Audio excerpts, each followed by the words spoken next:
Morning everyone. আজকে হচ্ছে 25শে December, বড়দিন। আজকে আমাদের দোকানে সকাল থেকে একটু চাপ ছিল, তাই ভিডিওটা করছি। এখন বাজে আপনার 10টা মতো।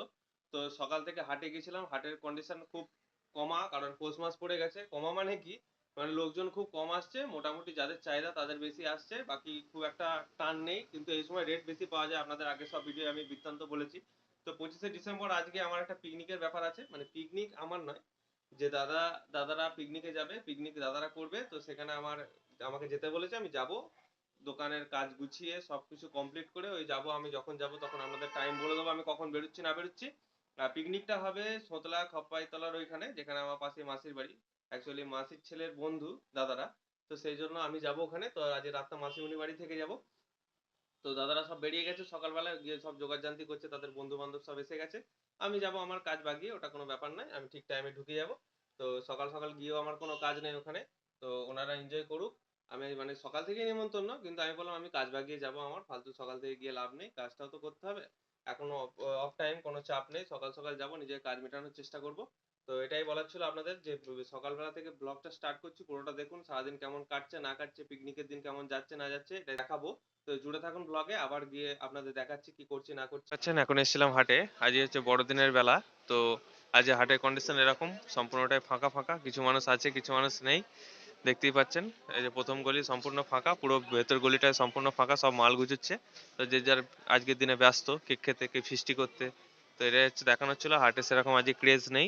এই আমি এখন বেরিয়ে পড়েছি, এখন যাচ্ছি খেতে। সামনেই হোটেল, আর কিছু পা গিয়েই 100 মিটার মতো। তো তারপরে বাস ধরবো আমি।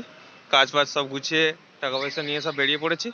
ভাত খাওয়ার পর কিছুক্ষণ দাঁড়িয়ে আমি এই বাসটা পেলাম ঠিকই। বাসটা আমি ডিরেক্ট বাস পেলাম না, এটা ধাত্রীগ্রামে আমায় নামিয়ে দেবে এই বাসটা। কারণ এই বাসটা যাবে কানলায়, আর আমি যাব বর্ধমানের দিকে। ধাত্রীগ্রামে বাস থেকে নামার পর আমি বাসের জন্য অপেক্ষা করছিলাম। কিন্তু আজকে 25শে ডিসেম্বর এবং 9ই পৌষ, সেই ক্ষেত্রে একটা ভালো দিন। অনেক মানুষ রাস্তাঘাটে নেই, সবাই মানুষ যে যার ব্যস্ত। এবং ধাত্রীগ্রাম থেকে টোটোও যায়, বাসও যায়। সেই ক্ষেত্রে আমি ভাবলাম যে তাহলে টোটো যখন পেলাম, টোটোটাই ধরে নেওয়া যাক। আর সারাদিন কুয়াশাচ্ছন্নই হয়ে আছে আজ।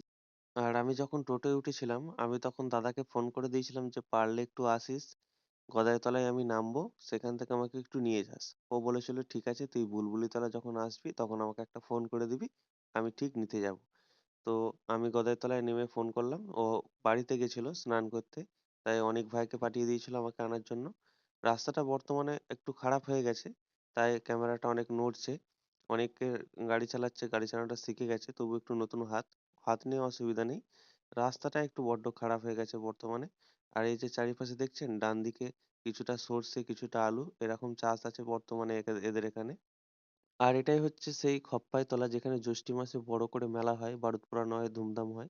আমরা ছাড়াও আরো দুটো টিম এখানে পিকনিক করছিল। আমার ফোনে চার্জ না থাকায় আমি আর ভিডিও করতে পারিনি, কিন্তু মজা হয়েছে অনেক পিকনিকে।